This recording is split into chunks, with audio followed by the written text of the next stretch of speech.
আসসালামু আলাইকুম রহমতুল্লাহ। আশা করি মহান পাক পরওয়ারদিগার রব্বুল আলামিনের অশেষ দোয়াই করুণায় ইনশাআল্লাহ তাআলা সকলে ভালো এবং সুস্থ আছেন।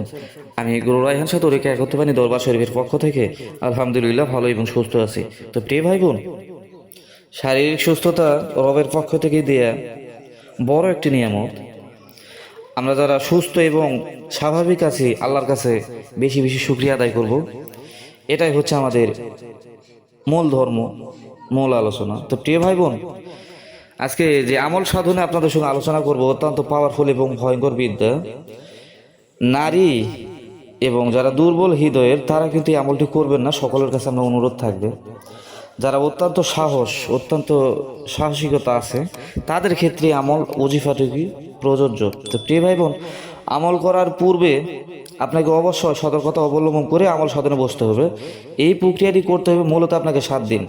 এই 7 দিন যদি আপনি আমল সাধন বা প্রক্রিয়া করতে পারেন তো অবশ্যই ভয়ঙ্কর শয়তানপুরি আপনার সামনে উপস্থিত হবে।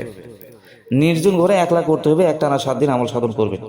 তো ইনশাল্লাহ আমি নিয়মকানুন এটিতে সব কিছু বলে দিচ্ছি যাতে করে প্রত্যেকটা ভিউয়ার ছাত্র যারা আছেন ইনশাল্লাহ আমল সাধন দেখে করে উপকৃত হতে পারেন। তো প্রিয় ভাই বোন, আপনি উপকৃত হতে পারলে আমার সার্থকতা।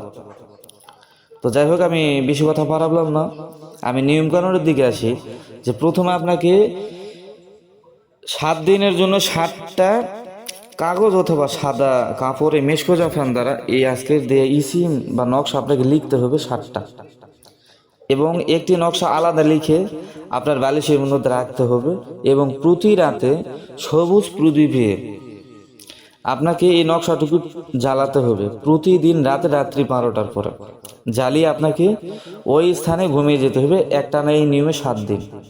নিরামিষ ভোজন করতে হবে, গরুর মাংস, মাছ, মুরগির মাংস এগুলো খাবেন না, ফলমূল শাকসবজি এগুলো খাওয়ার চেষ্টা করবেন। তো প্রিয় ভাই বোন, তো প্রতিনিয়তভাবে 7 জন যখন আপনি মূলত আমল সাধন শেষ করবেন, দেখবেন অটোমেটিকলি ভয়ঙ্কর শয়তানপুরি দেখবেন আপনার সামনে উপস্থিত হয়ে যাবে, স্বপ্নে অথবা বাস্তবে আপনার সামনে চলে আসবে।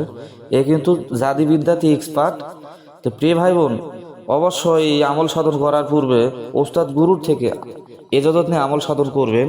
কিন্তু যারা ভীতু বা নারী তাদের ক্ষেত্রে এই সাধন কিন্তু উপযুক্ত না, আপনারা বিশেষ করে সাধনটি করবেন না।